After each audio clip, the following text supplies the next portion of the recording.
this evening for our third online talk as part of Material Matters.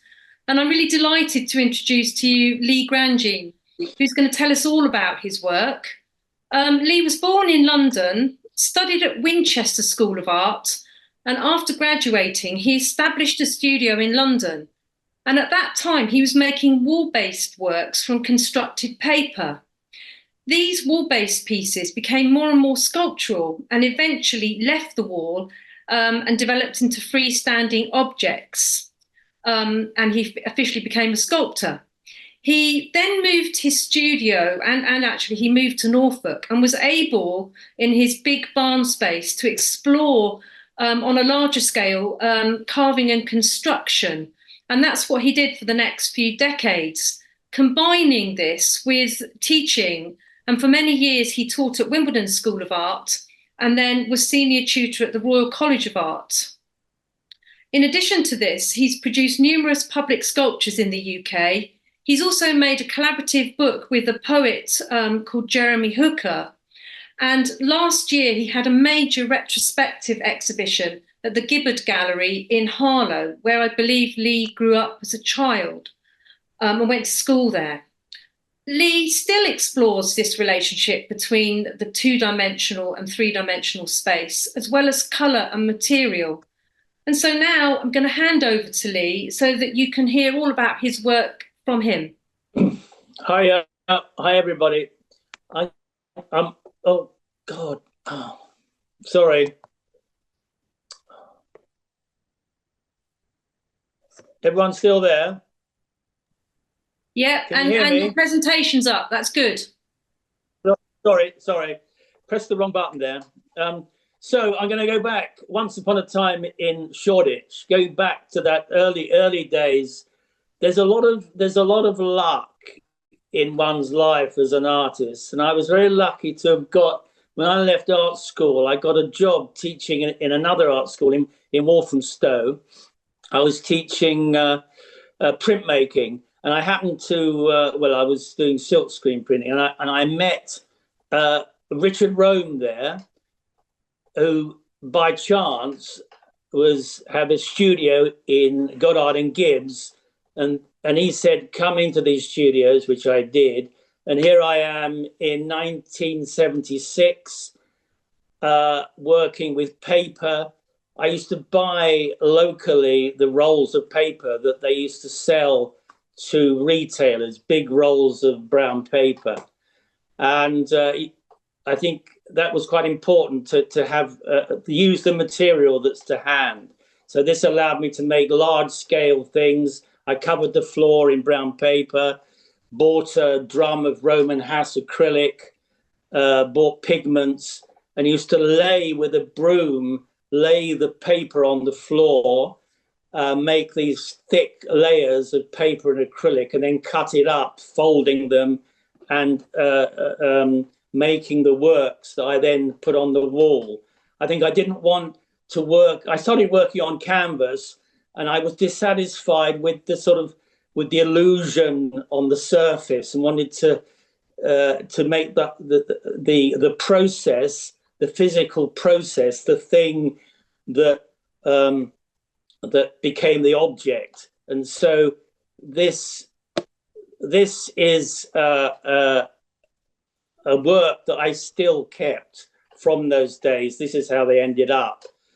The laminated paper, color, there's a wood structure underneath, and I think it was probably over time the wood structures sort of became much more part of the work, and that was when I started shaping wood. So after Kingsland Road, I had a studio in Greenwich, and then in 1980 I was lucky enough to swap what I was living in London with my wife. I had two small kids. We managed to swap what we had in the city to a farm in Norfolk, and it came with these outbuildings. And so this barn became my studio. I think I moved here in 1980, and it was 4 years before an important show in London, which was called New Spirit in Painting. And for me, generally, it was a return to a European sensibility, a kind of a European energy, a move away from the kind of American conceptualism that was becoming a bit sterile and visually boring. And I was interested in re-engaging with image and use of subject matter. Late Picasso, Guston was a big influence. And there was a renewed interest in early modernism, transformation of material, improvisation, color. I think you think one changes so much from those early days in Shoreditch, but the same things that sort of preoccupied me all the way through. This was an interior of the barn, probably taken in about 220. And you can see this a good space, my engagement with sculpture, drawing, painting. It was good to be in the country. It was good to, although I was teaching as Sarah said earlier, I was teaching in art schools in London. So I had a kind of connection with what was going on in London, and of course talking to students, and that was good. But I also wanted to remove the work. It was good to move to the country and remove the work out of a milieu. I think when one's working in a studio in the middle of all that stuff, or in London, I think it's difficult to lose sight of what one is doing as an individual alone. And I think it helped me get a sense of myself out of that, and to be more clearly working on what I had to do. It was important coming to that part of the world, Norfolk, to sort of, you suddenly realize how very subtle changes in what's vertical, what's horizontal, brings very specific sorts of content. For me, it begins with drawing. I do a lot of drawing. That's where it starts. Usually A1 scale. Sort of. I'm searching within, seeing what I'm thinking about, what I'm concerned with, to in the process of drawing, being open to all those memories, the sensations, or the arts one's seen, and I find drawing is the place that begins to focus what I want to shape further in the work. Color, shape. This is drawings of two sides of the paper, couples. I think I was interested in how variations of personality, variations of character in the same drawing. And there's another set of those variations. With my own, so after a lot of drawing, what I'll do is I'll kind of make an analysis of the sort of these basic shapes that are emerging out of the drawing, and I'll draw those shapes onto plywood. I'll spray those shapes that are in, I'll say choose one or two drawings where an image is emerging, and I'll analyze that image and find out, I'll pin it down to a few basic shapes that I think are key to that image, and I'll draw them on plywood and cut them out.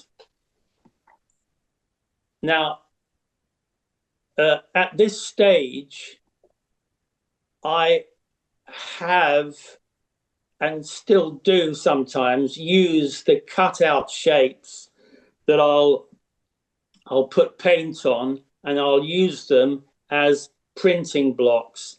And this is a picture, you can't get the idea of a scale, it's a work on canvas. It's called Figure with Candle. It's probably about 5 or 6 feet high. But this is made up of, or the picture started with printing on canvas and then work with painted on top and changed. And that made me think that these analyses, these shape analyses, these sort of pattern, these shapes that I isolated from the drawing and then sort of drew in on one sheet were rather like the patterns that the tailor might use. And I thought it was interesting that just shapes in themselves, before they're put together in a particular configuration, which is part of a clear narrative. I thought it was interesting that just shapes together on one sheet constitute a kind of mysterious narrative, and that's something that I'm still exploring in painting. It must be said that in these and the last ones, I've used canvas collage. This is a bigger painting called Forge. Again, it's a painting of shapes, about the shaping of stuff. To get back to those parts I cut out in plywood, I will then, after I've used them, perhaps to make a painting, I'll start to build with them and to coalesce the image, or to build out the image that first perhaps appeared in the drawing. So this is where the shapes built together with other timber begin to become seen as sections. So instead of just a construction of shapes, there's shapes which are then can be seen as sections which you can then fill out. And it was necessary. A thing I'm very pleased about or happy with is the fact that I build the form, I build the sculpture from the very inside out, so that any surface of the sculpture is the result of the internal structuring and building. So there's no kind of spare flesh, there's no empty mass. It's all been constituted, and this is the final version of that one in the last slide. So it's called The Finding. Often things, although a lot of my things are like characters, have a human sort of scale about them, individual character. Sometimes they veer towards other kinds of bodies, like this rather animal beast body, or it could be insect-like even. This is picture of the barn, sculpture in it. Seeing this, the process, I still use this process, flat shapes put together with other timber and then built out, filled in, using steel mesh to round things off, scrim, filling out with render, which I get locally. All these materials I can get locally, local timber merchant, so on. That tall one in the image here is called Dog, this tall sculpture, which is of course an anagram for the great being in the sky. It's like a kind of all-seeing big head in the sky, like a big eye on top of two legs. This is on this slide. This is a show at Outpost Gallery a few years ago. The relationship between painting and sculpture, and also the the use of the flat wood printing, the plywood printing, to make paintings, and then building the ply with other timber into the sculpture.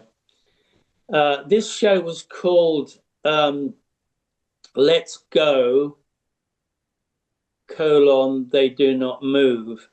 And that's the two last lines from a Samuel Beckett play called Waiting for Godot. And the first line is a dialogue line. Someone says, let's go. And the next line is Beckett's stage direction, which says, they don't move. I've always been interested in Beckett. I like his characters barely surviving, or when all is sort of stripped away from them, there's still characters who live and hold to humour and have a proud sort of being still about them. Also, I think it describes something about sculpture, or the sculpture that I want to make, which is absolutely a still and silent and dumb thing, but it's full of energy, and it is animated, and is still kind of in the process of being. This is another slide from that show. This is called Red Fledge, the sculpture. Paintings, I think, have a sense of conflict. I think there's always a kind of sense of conflict in my work. They go through lots of changes. There was a sort of shifting and changing dynamic about them. And in these paintings, it looks like a sort of fighting crowd kicking shit out of each other. This is a show from the it's a small gallery in Manningtree called the House Gallery. And again, I've got you can see clearly the sculpture. This is called Red Carpet, both the painting and the sculpture called Red Carpet. You can see I haven't filled the sculpture out that much at all. It's made of flats, which I have used to make the painting on the right. So you can see some of the shapes in the sculpture have been used to print out, to print over, superimposed often, to create the picture. Red Carpet is obviously the razzmatazz of the red carpet at a film premiere opening, the adverts behind them, all the extraordinary clothes and that they parade in up and down the red carpet. So this was like a parading sculpture. What I found interesting about showing in a house was the way it gave the sculptures a kind of human scale and brought out their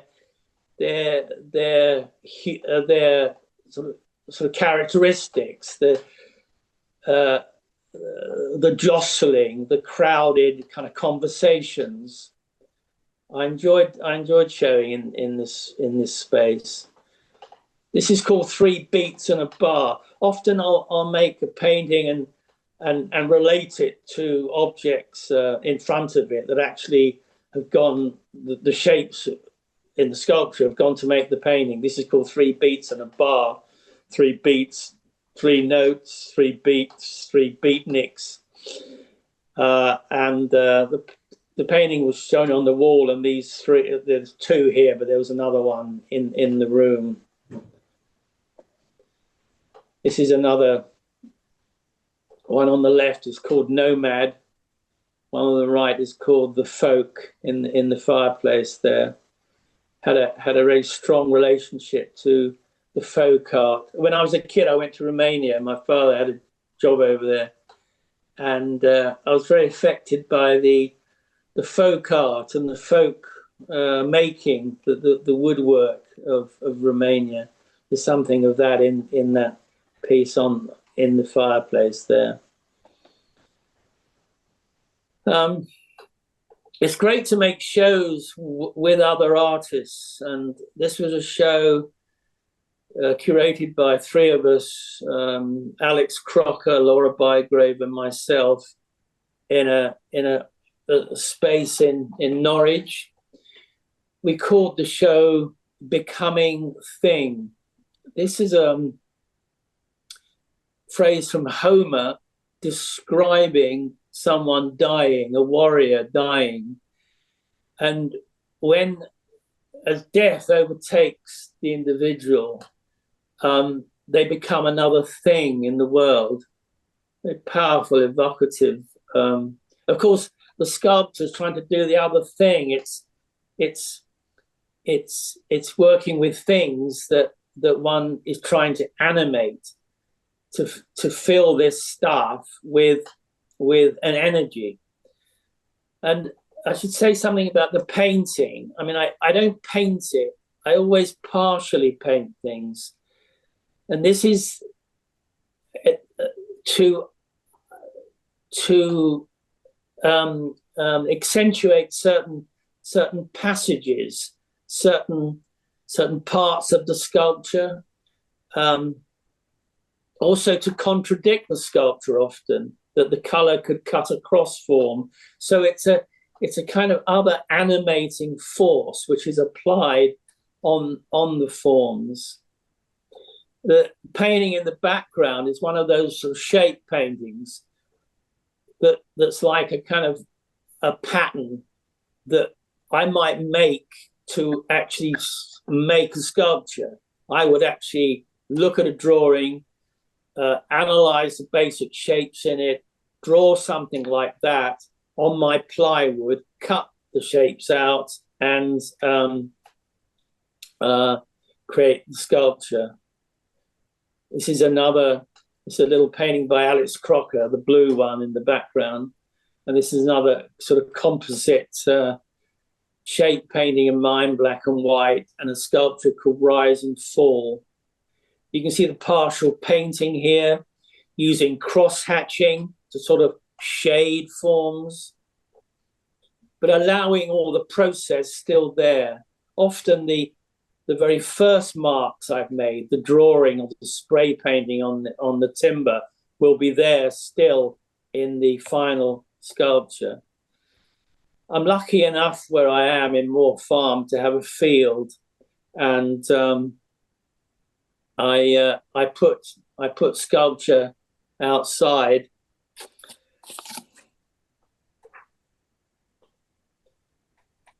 So this is called a tree, Blue Hollow. You can't see it here, but there's a big hole through it. I think I was trying to actually analyze treeness in sculpture, and make a sculpture about tree with its sort of rooted, trunked, section, branch, twig, bud, and try and make that into a vertical sculpture. This is another tree, which is a more twig tree. But again, it's the basic rooted, branched section, spread, and twigged top. And again, the use of cross-hatch painting, shading, picking out the sections in yellow. Another exhibition put together with a group of artists in a space in the middle, interesting space in the middle of Norfolk countryside called Black Barn, curated by a chap called Hugh Pilkington, sculptured by Desmond Brett, who runs sculpture in Norwich, on the wall. We called this exhibition get out of Dodge. Now, that's a term used by American survivalists to describe the always ready packed suitcase that you keep ready to take in the event of the Armageddon that's around the corner. So get out of Dodge. And also it's kind of analogy of what you want from sculpture, what you want from a piece of art is that kind of all the basics that you need. Or that's the way I think about sculpture, and why I talked about Beckett, that reduction of characters to their basic being. And I think that's my ambition in sculpture, is to hone down to this kind of, to what we humanly are. Like this is an arm becomes a bone here. This is called Dutch Girl. I mean, a great friend of mine, the poet Jeremy Hooker, his wife is Dutch, and it's in memory of her.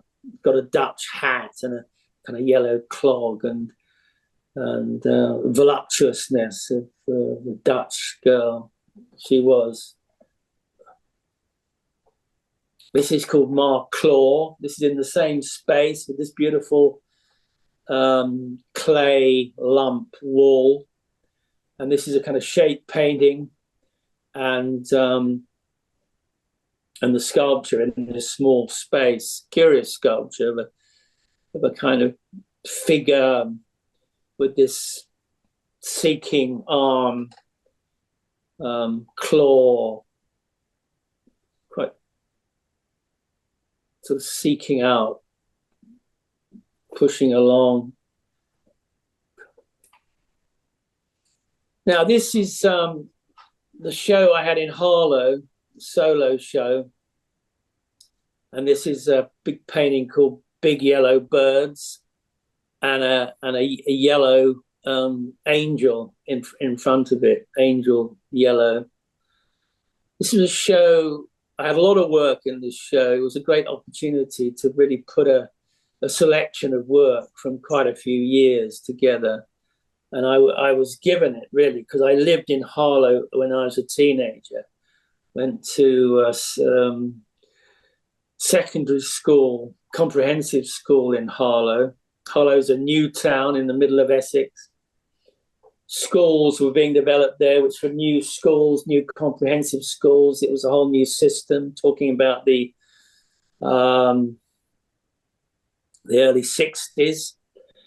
And this last year, they were celebrating 60 years of the Harlow Arts Trust. And they gave me the honor or they honored me by giving me a show in this place that I'd left in 1968 to go to art school. One of the works in that show and a continuing series is this a reduced kind of small bodies. I mean, I call them butcher's cuts. They're other like sort of meat on the bone. They're kind of, there's this sort of basic kind of bone, leggy, skeletal parts, and the partially covered meaty areas. This is another one in that series called the two shank flank.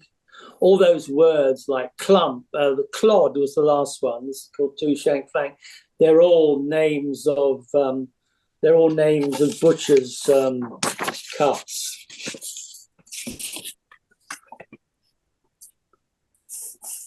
Same exhibition. See the relationship of painting and sculpture. 14 years ago, I started making a lot more painting alongside the sculpture. And it's something which is important in that I think it wholly kind of creates the full atmosphere. It gives more of a sense of the sort of space that the sculpture sits in.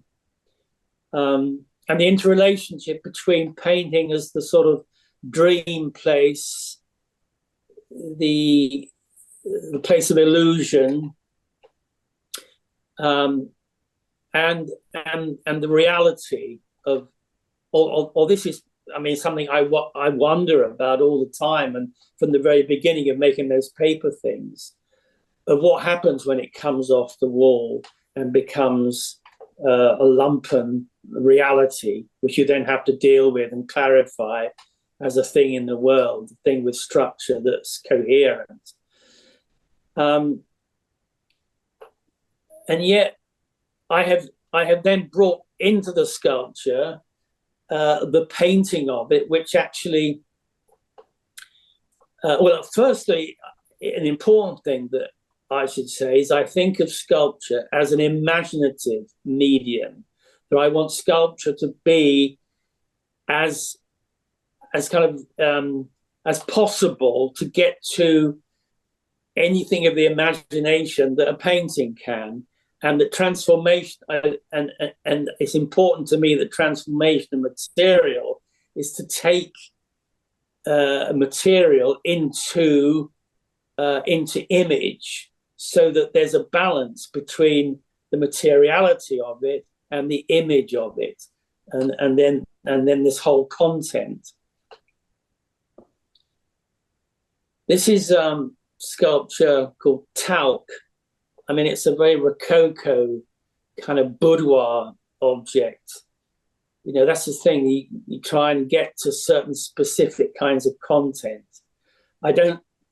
Although I'm using similar processes in each sculpture, I try and get to very different sorts of content. And so this, I mean, I actually put talc on this to kind of, if one went near it, you could smell that kind of talky, rather sickening perfume. And I suppose it has memories of the great Rococo period in French painting, like Fragonard. That's kind of sexy boudoir scenes. Sarah was mentioning my wood carving, and in the sort of 80s and 90s, end of the last century, I was making a lot of wood carving, and I think I was doing that because I was going back to basics, to really asking questions about what sculpture was, and I didn't want to use material in a literal way, which I think a lot of sculpture still does. And so transformation of material, and a very simple way, is to take one material and try and make different sorts of things in it. And so last summer, or no, the summer before last, I had the gift of some redwood that had fallen in someone's garden, and I used some chunks of it to make these small carvings, which I called small fires, and they're kind of, so there's flame and wood. I thought it'd be good to have some small little bursts of energy amongst the sculpture, which I sort of view as characters and sometimes surviving characters. I think I'd put something in their space which would warm them up a bit. This is another one of those. I think you can see it behind me. I've got one on the shelf up here. Oh, this is the one actually. Here's another show of another slide, sorry, of that exhibition, Seeing Things. The sculpture in the foreground is called Hero, Heroine. Kind of double-gendered, kind of strange character with wearing all its guts on the outside. This is called Angel. A drawing of ruin in the background. A few years ago, I went through a period of using melted plastic.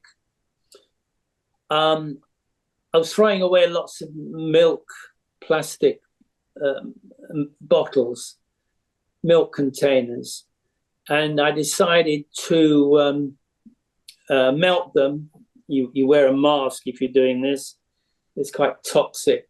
Melt them, and when they lose their shape, retain another kind of melted form, drop them in a bucket of water to freeze that form.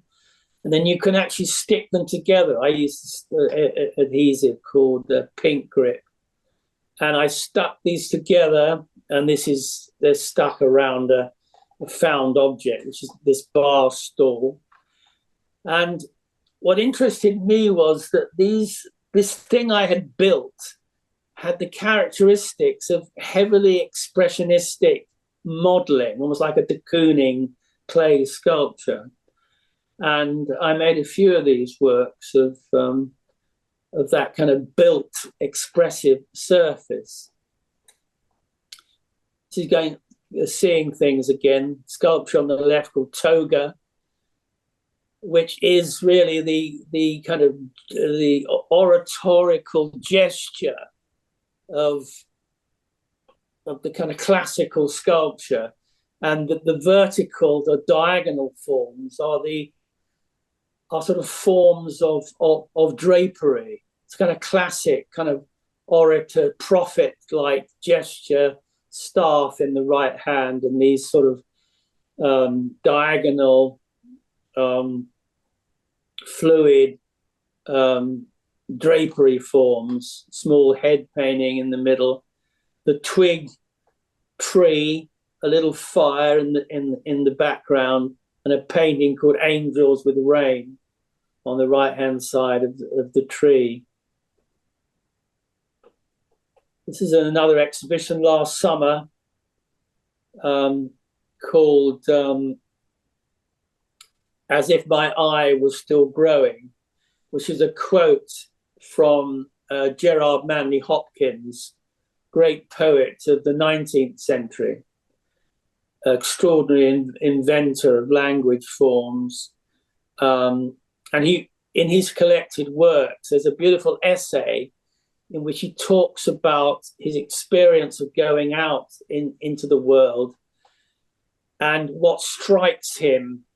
And he talks about the moment that you realize something can be used, something can be made into a poem.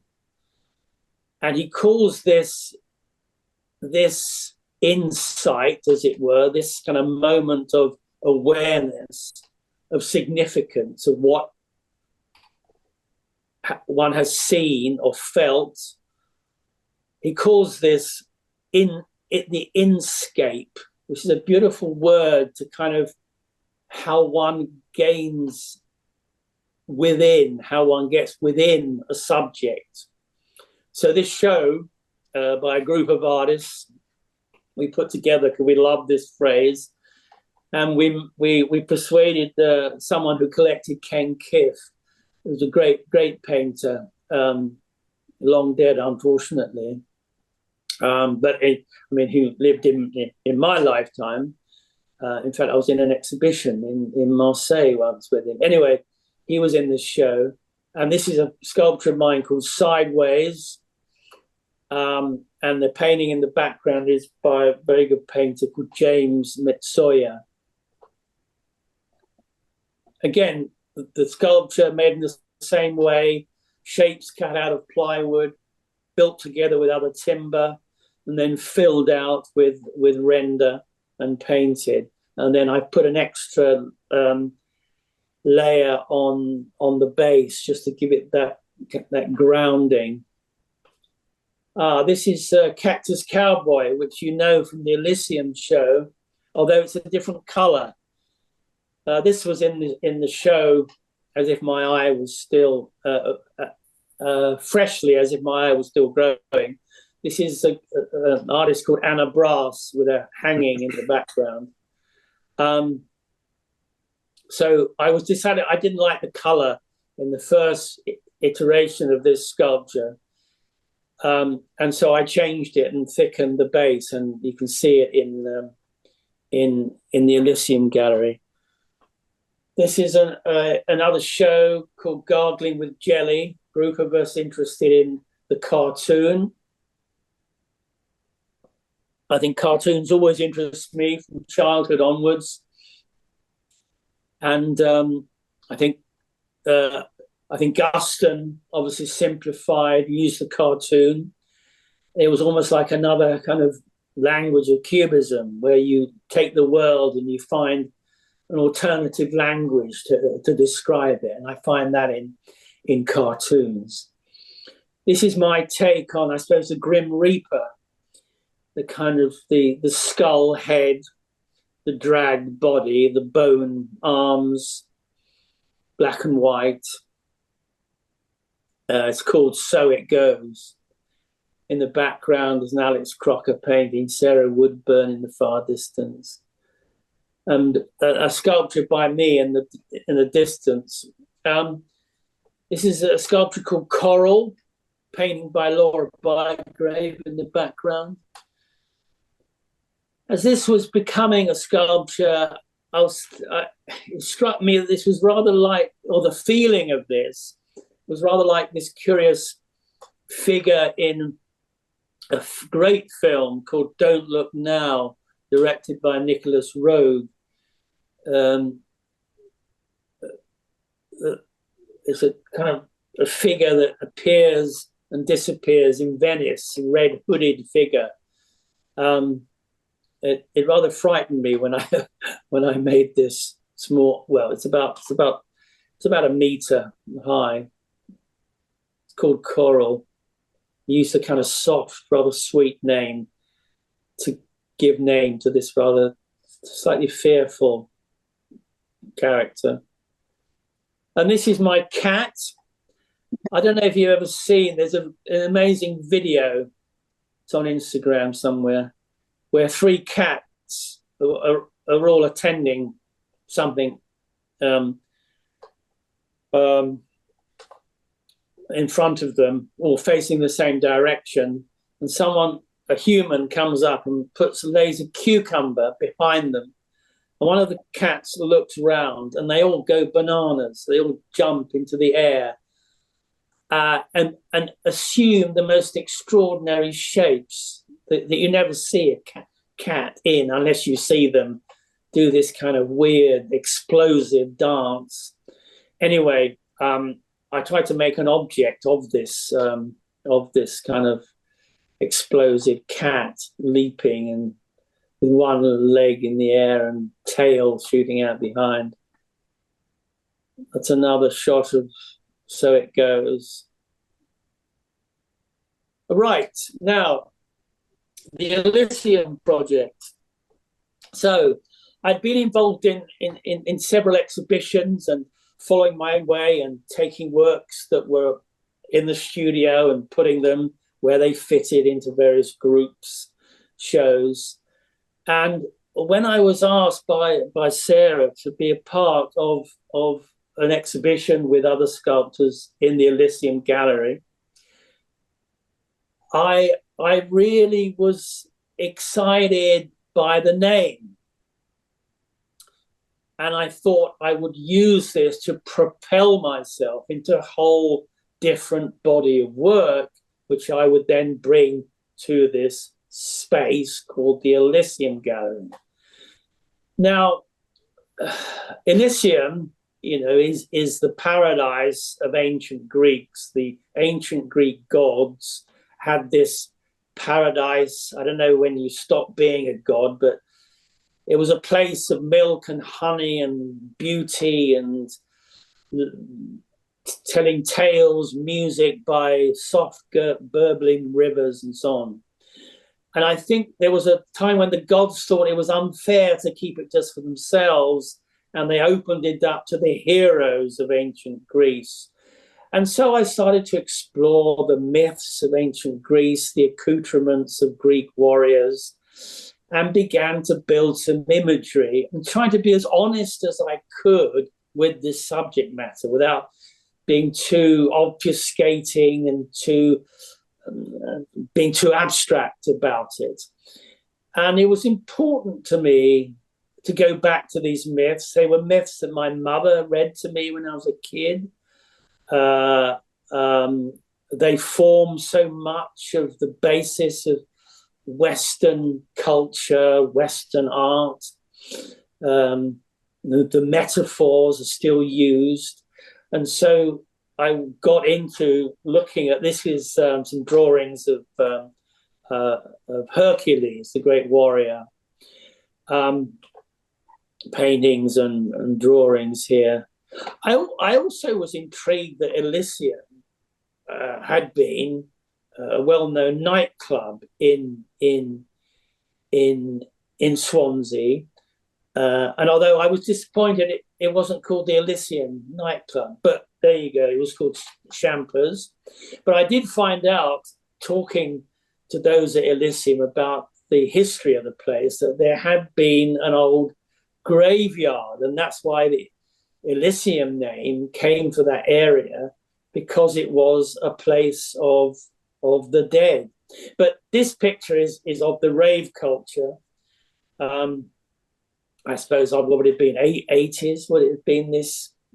And I guess I associated it with nightclubs and the colours, and also the kind of paraphernalia of the time. This is a picture of ecstasy tablets, and I was interested that when I was looking at ancient Greek armor, their small shields with their emblems on were rather like these pills that were taken to support the ecstasies of the rave culture. And you can see that I made some small shields, which are in the show, which take on the colors of these pills. My beginning into the project was to make some small, I mean, it was the Greek war helmets that fascinated me first, because these were both terrifying. They terrifyingly hid the kind of the being inside of them, the head, only seeing the eyes, and they had this kind of armor aspect. They were both mask and armor. And so I made some small paper models, which I used to begin the first works, which were these helmet heads, of which there are 3 in the Elysium exhibition. I made them in exactly the same way as I make other sculpture, which is to draw the helmet head onto the plywood and then cut the parts up and then build with the parts. You can see these are in the early days of the process, so they're painted, marked for cutting, and I will. This is how the color evolves. That the colors and the early mark making, which is about me making decisions on the object, they carry through into the final sculpture. And here we are in the gallery. And my vision for the Achilles sculpture was to be really like a tower of wounds, so that the figure, head, torso, kneeling leg is like one tower, and then the vulnerable heel, because Achilles, when he was a baby, was given to a goddess to make immortal, and was dipped in a magical river, but they held him by the ankle as they dipped the baby, and thereby always creating vulnerability, and the ankle, hence the term Achilles heel.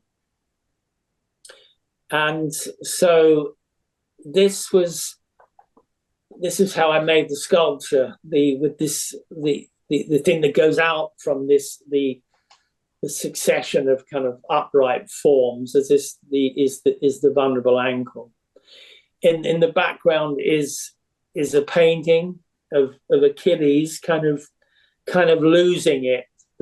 Going back to the Homer phrase, becoming thing. Also, the whole idea of history and grabbing hold of myth and history is very fleeting. You sort of you have this image, and it's difficult to pin down, or you're questioning why you're pinning it down, why you're clarifying, why you're using this image, this myth and history. And so the very painting, the very color is sort of seeping away, dragged away. In the sculpture, I've tried to create several heads in one. Of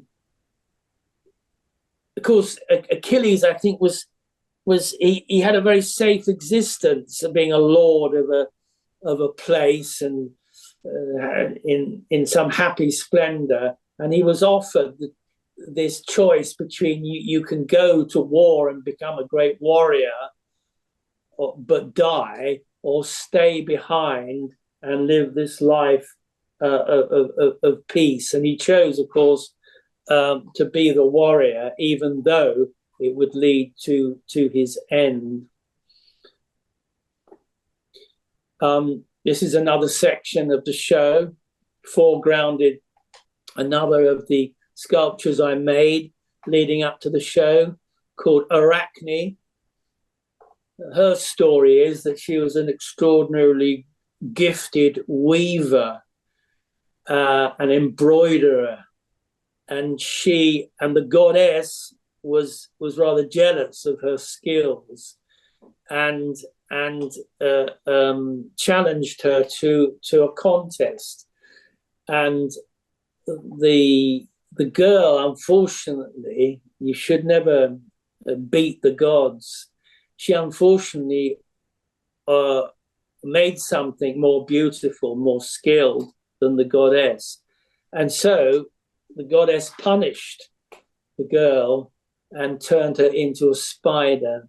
So my work is a sort of webbed, woven, spreading with this a kind of presence at the center, kind of losing itself into this expansion. The paintings I made before, these aren't part of the, strictly speaking, the mythological project, but I wanted to put them in there because they haven't found a place in any other exhibition, and they were important. The box might have gone to that show about cartoon. This is the one on the left. It's called Box. And the box, of course, is the frame of activity that is the image, where the image is. It's this place of conflict and boxing ring. And the box is also the area where you put the words in to give language to the cartoon. So it's a bit of a boxing match. It's kind of a kicking and physical kind of combat zone. And the one on the right is as it evolved as a painting. And I work kind of with improvisation and meaning and content kind of coalesce out of the process. Something important about process is that, and inspiration is, the inspiration is something that comes to you whilst you're engaged in process. For me, it's not a question of having some brilliant idea and then giving it form. Okay, sometimes, very, very rarely, you'll want to make a very specific kind of sculpture. And so you have to do that. But for me, the excitement in making art is through drawing. I discover images that come through drawing. Of course, these come out of all my combined experience, but and then I will use parts of that image that comes through to make sculpture with, or make that analysis of shape and go on and start the sculpture. But the sculpture then goes its own way, takes on its own structural necessities, its own problems have to be resolved in its own way, and it becomes a wholly different kind of image, or finishes as a very different object. Now, this painting, as it grew, became a painting about all these sort of issues of identity. So the center, you've got this kind of chrysalis kind of emerging, this splendid something to be revealed, this something held within, bound within a form, a kind of network, with these kind of immediate accusations and fingers and eyes and, you know, what are you, and that kind of inquisition of identity, instead of just letting it evolve freely. And in the left-hand side, a kind of wise elephant who perhaps contradicts the pointing fingers on the other side and wishes for more a wiser approach. The sculpture is called The Weight in the background, and that's just very simply a kind of a body burdened with a great head that weighs it down. Again, the painting on the sculpture is partial.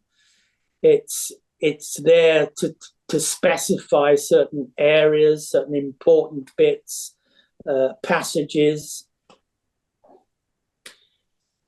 This is part of the Elysium thing, going back to that picture of rave culture. And I was thinking of the kind of the iconography of the heroes, and I imagined I might have made some smaller sculpture which were like kind of raving dancers in between these more kind of monolithic, heroic figures of myth. And so I began to develop some small pictures of kind of rave dancing. This is a better picture of the box painting. The little red painting is called Limbs. I mean, simply it's kind of collection of arms and legs, really. You can see in the sculpture, the weight, you can see how the partial painting works to sort of break in to edges, to shift things across, to make forms feel slightly different on one side to another side. Now, if we take that little painting, this is the painting I used to make Cactus Cowboy from, which you can see in the right-hand side of this image. And you can see the color change from the last one. The foregrounded sculpture here is called Atalanta. She was a young goddess who had been told that in her future, if she married, it would destroy her. So she led her life in the woods, keeping herself away from men and suitors. But suitors inevitably came after her, and the gods insisted that she compete with the suitors, and she was an incredibly fast runner, and so she would offer a suitor the prize of herself if they won a foot race with her. And so she would race them, always win, and they would come to a grisly end, because they forfeited their lives. But a one of the suitors finally went to another goddess and said, "Will you help me win over Atalanta?" And Atalanta, it must be said, had done many heroic things before this final race. She'd wrestled a boar and killed the boar and done other great things. But she came to the race with a suitor who had got the help from the goddess, and he had got 3 golden apples, I think. And these were apples, these were objects that could not be she would be forced to show an interest. She would not be able to resist these apples.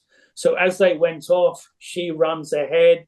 He throws an apple to the side. She stops, goes to get it. This happens 2 times, and yet she's still winning. And the final apple he throws, she goes to it, and he wins. And they inevitably are married, and it all comes to a grisly end, as the prophecy said. So this is my sculpture of speed and woodland and apple and the sort of more kind of the things that reach out of the speed, as it were, the leg, the arm, and the head. I've also put in what's ubiquitous in many marble classical carvings, statuary, is an object which is there purely to keep the marble figure up. So I've always wanted to make one of these things. So I put this sort of truncated piece of tree. So this is my final slide, which shows the show at Elysium. And this is Perseus, which was so ably copied by a kid the other day in the school project. So it's got a hole in the middle just to emphasize that it is a sculpture, not a figure. It's like the ubiquitous hole of 20th century British sculpture, the sort of Henry Moore hole. But as I made this, I thought, that's interesting. This is like, because the head of the Gorgon, which he holds, is exactly the same size as that hole in his body. And it was an interesting idea that in defeating the wild woman, he'd somehow defeated something in himself. You know, he'd ripped, it's almost as if he's ripped his own guts out. So that was an interesting insight. Now, I think the last thing I want to say is something generally about sculpture and art. I've lived through from making art since about 75 to today. And I think I've lived through many ages of mannerism. So and I remember the pursuit of truth to materials and the phrase of Marcuse, the medium is the message. Can't remember who said that. Marshall McLuhan. Marshall McLuhan. Right.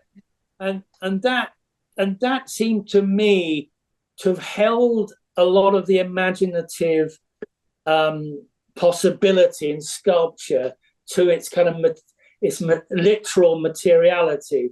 And so that's why I've always wanted to transform material into I mean, the material is there and can't be denied, and you have to know how it works, and you still want it there to hold the content, but it's transformed into content and is not just changed because of the context of the object in the gallery. So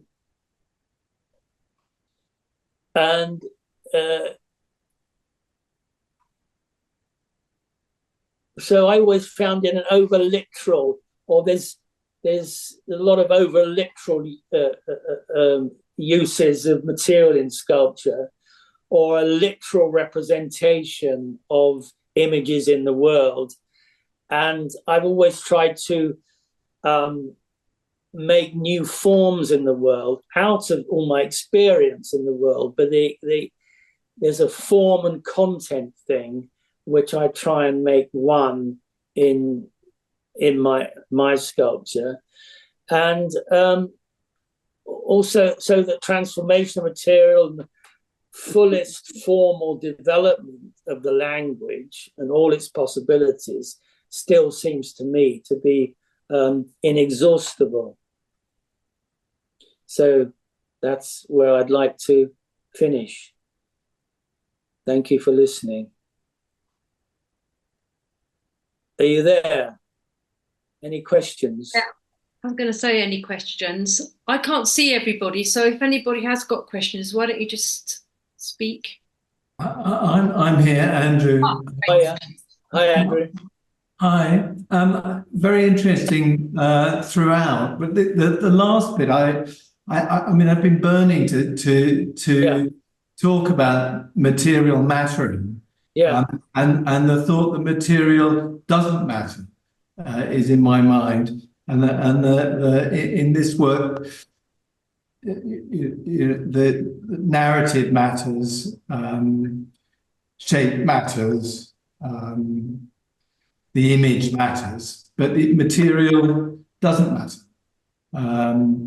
Well, it matters in the way that they're conjured from the flat into form. And I mean, in a way, yes, I don't want material to matter wholly, but I want it to be a part of the equation. Does it matter at all? I mean, if I think about the laminates, the plywood, the glue, it's a red herring, isn't it? No, because laminate gives you a planar kind of mass. You know, it adds from the journey of the flat image into the form.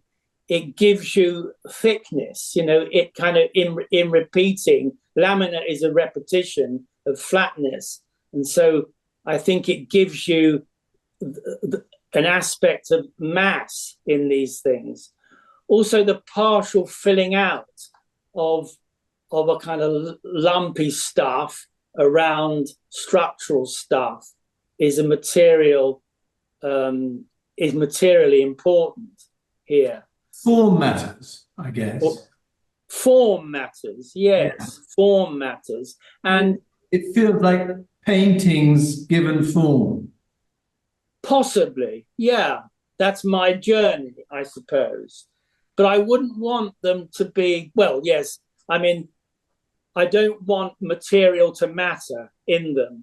I mean, in the sense that you go away from these things and think of material. Not that I think yours are wholly material. You know, they have image, don't they? And they have color, which in a way have come out of the material, but it's not the material I see, it's the color, the colored form of the material, and that holds the content. Yeah, I think it's really interesting actually when you were talking, and one of the things that I've enjoyed is seeing Andrew's piece, is it the radius and the ulna, with the hands, kind of the gravity of the hands kind of hanging off that frame. And then you've got Atalanta with a hand kind of hanging off. And I can kind of see some quite interesting crossovers in your work by seeing them in the same space. There are, but the steel hands in my ones, they're very heavy. They're really showing off their gravity by the choice of material. Well, exactly. So that's a literal thing. Are they? I would say that I would want. It's an actual thing. Yeah, I know, but I would say that I would argue that the reality it is the felt thing, and that if you get too, I find that the reality of the heavy steel giving too much burden to the image. That why? So it's literally heavy. So it's a heavy image. See, I don't. I would want to create more beyond the materiality of the actual literal steel to make the form heavy. It's like the in the Rodin's bronzes in by the Parliament there. There's a hands holding the key, and the key is actually modelled to be sort of weighty and heavy and bent. It's not. I suppose I like that sense that in Rodin's modelling, you get a sense of mass without it being literally there at all. Mm. Well, he also did use it in a literal way as well, because what he would do, especially in the Burghers of Calais, he would dip the cloth into, I think it was liquid, like slip or plaster sometimes. Yeah. The same with Balzac as well. He did use the gravity of the material to describe that heaviness, that weightiness. So I kind of think he did play around with that idea of gravity in quite a direct, you might call it literal way, but that's how it's effective. Yeah. It's sort of, sorry. He cast it in bronze, that belt. Well, he made a plaster and a bronze in it, didn't he? Many. But it's sort of like, you know, the show that was at National Gallery, it was curated by Xavier Bray. The Sacred Material. Yeah. And there they were dipping fabrics into not gesso, but the other thing, rabbit skin glue. Yeah. So then they keep their form, and then they become mass. And I sort of, when you were both talking, Lee and Andrew, I could see both your points, because intellectually, Andrew, you know that hand is heavy because you made it. But actually, I knew when I went close, but from a distance, I didn't feel weight. I felt a certain lightness because it's hollow. Whereas actually, Lee's work has a lot of weight because of the mass of it.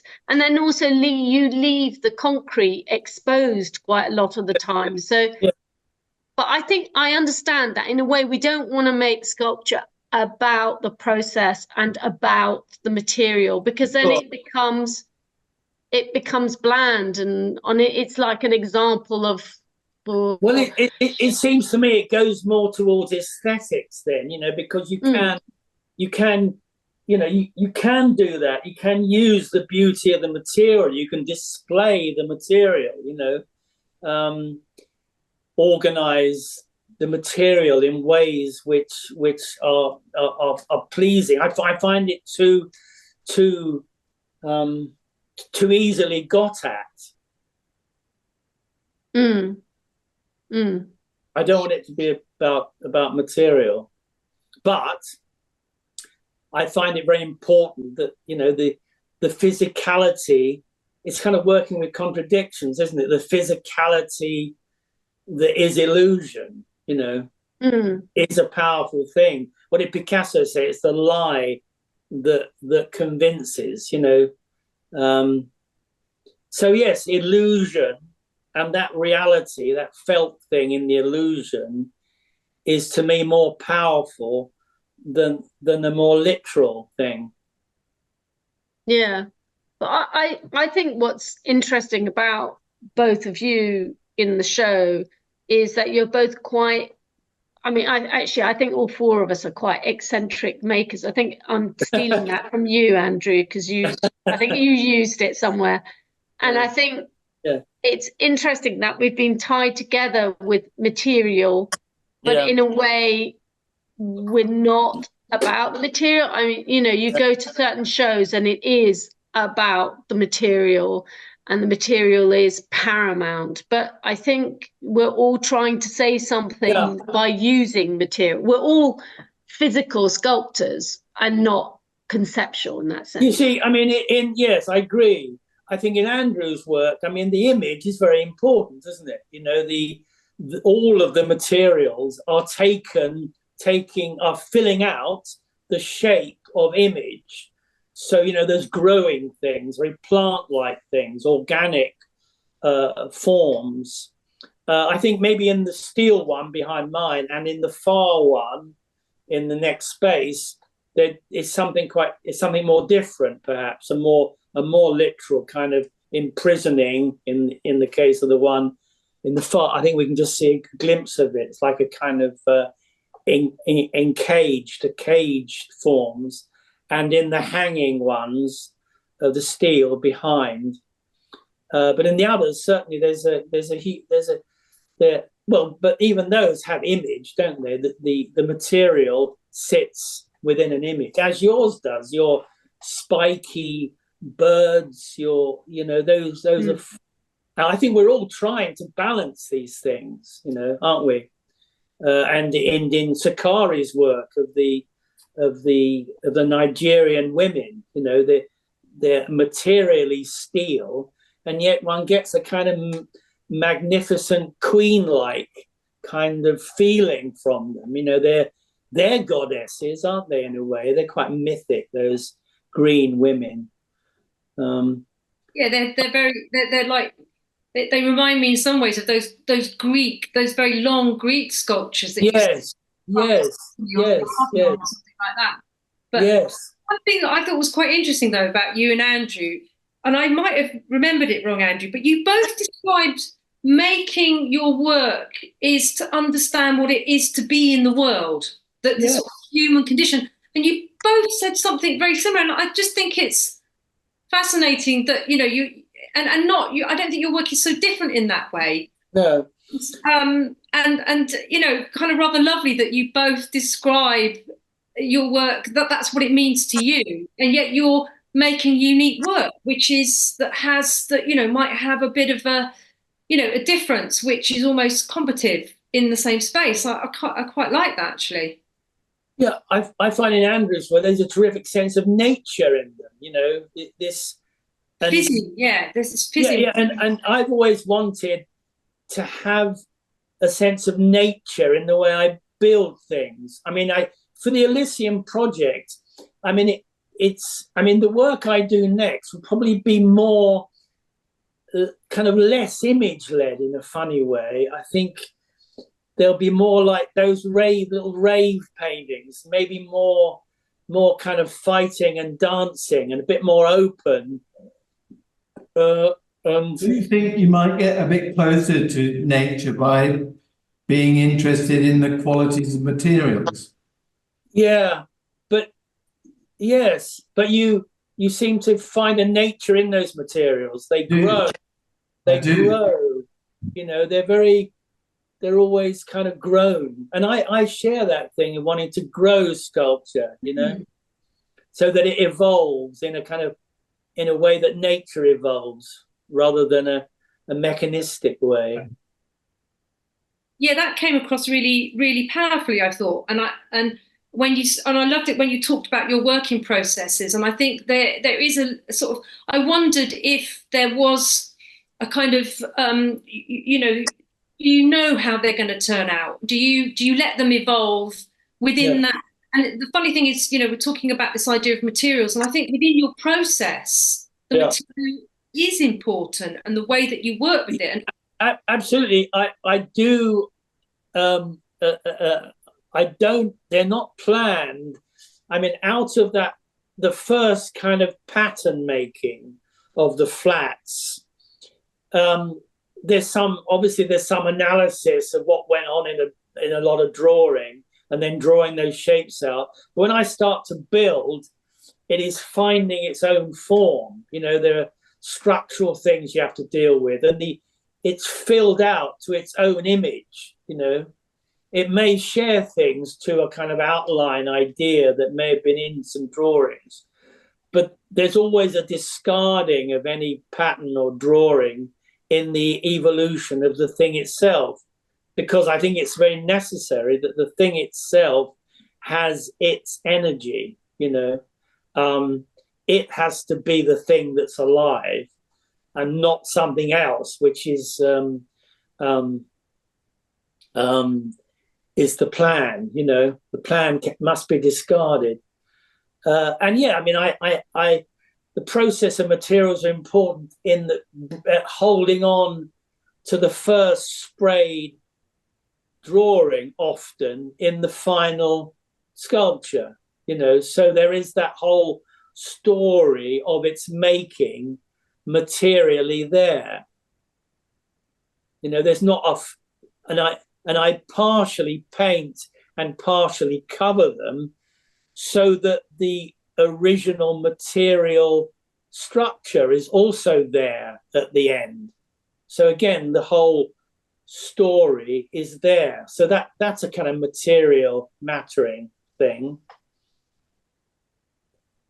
Do you think there's a tension between your two-dimensional work and three-dimensional work? I mean, is there a...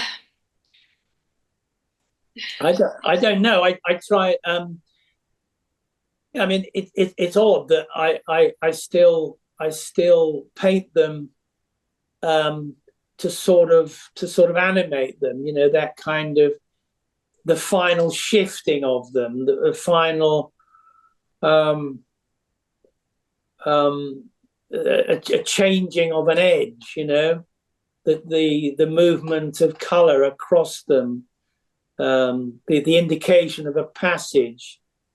In the paintings themselves, no, I mean, I find painting easier in a way in that they're all happening in this zone in front of me, and I'm just editing all the time. I find painting I mean, you're editing in sculpture too, but editing in painting is a hell of a lot more easy than taking a part of, you know, a sculpture apart again and remaking it, you know, redoing it, changing it. Mm. But I love the two going on together. You know, the space in the studio has things on the wall, drawings, paintings, and these objects evolving within the kind of atmosphere created by painting. I see that kind of difference, I suppose. There's atmosphere and there's things in the atmosphere, as it were, or with that kind of set. The set is the setting, almost like a theatrical setting, is the pictures, you know, and then you get the protagonists within that theatre. Yeah, you talked about them being characters, and I was quite interested in that. And did actually remind me, seeing your studio shop, it sort of reminded me of the way that David Smith used to do. You know, he used to do those big, quick, sort of drawings with ink and spray painting, and then he made his sculptures. But what was interesting about his is obviously his sculptures would often, he'd put them out in his land, and they would exist in separate spaces. What's interesting about yours is they inhabit the same spaces, so it's like a conversation almost. But I don't know if it was me. I don't know whether you would. I don't know. I mean, I have them in other parts of the barn. Has other kind of lean-tos attached to it, still part of the old brick barn, and I put sculpture into these smaller spaces, and they're very close together, but I kind of love going into these spaces because it's like a whole crowd of kind of jostling characters. Has anybody else got any questions? Just speak, because I can't see everything. Just shout out. Anyway, it's been a very good experience working with all the artists and with you, Sarah, and in this wonderful space that we're all sharing. It's been really good. And nice. I enjoyed it because it stimulated a whole bunch of work, which, you know, taken me in a certain place, which I'm now probably going to sort of question and go more kind of a bit more, perhaps, I don't know. We'll see what happens next, but I'm excited. That's more materially based. No, it'll be equally materialist. Actually, one thing I really would like to ask you, and I know we've probably gone a bit over time, but it's so interesting and just shows you we should have been able to have the symposium, because I think we could have had some really good, it would have been gritty conversations here with you all. Yeah. And I think it's really interesting, the crossovers between all your work. But anyway, the thing I really want to ask you, is you talk about words in a very specific way. Yeah. I loved your use of words, whether it was, becoming thing. You talked about a lot of other writing, Samuel Beckett, poetry. Yeah. And two things that struck me. I mean, I know you've got some writing on some in Greek on some of the sculptures in the exhibition. Yeah. I wonder whether you ever incorporate words as a material in your work, or whether you write. Do you write? I do write. Words are important. I love words. I do write the odd word on paintings. I quite like putting the title on a picture. I loved the studying a little bit of Greek script, and I've used it on Atalanta. But no, I do. Words are important, and honing words and getting the right phrase, and in working with other artists and working with ideas that come from specific words, like in the poet of the 19th century, Hopkins.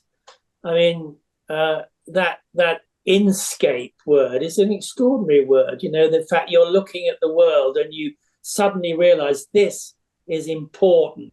This is what I'm going to write about. But knowing that that in describing what you're looking at is not it.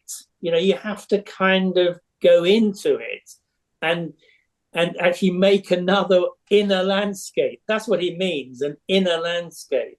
And I think that's what one tries to shape in a sculpture, is find that kind of essential thing, that's...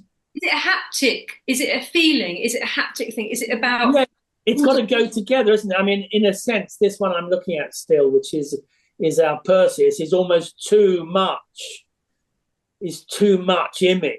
I think I would probably, in the next work, slightly move away from this and make it perhaps more open, less image held down. There's something sort of holding it back a bit, maybe.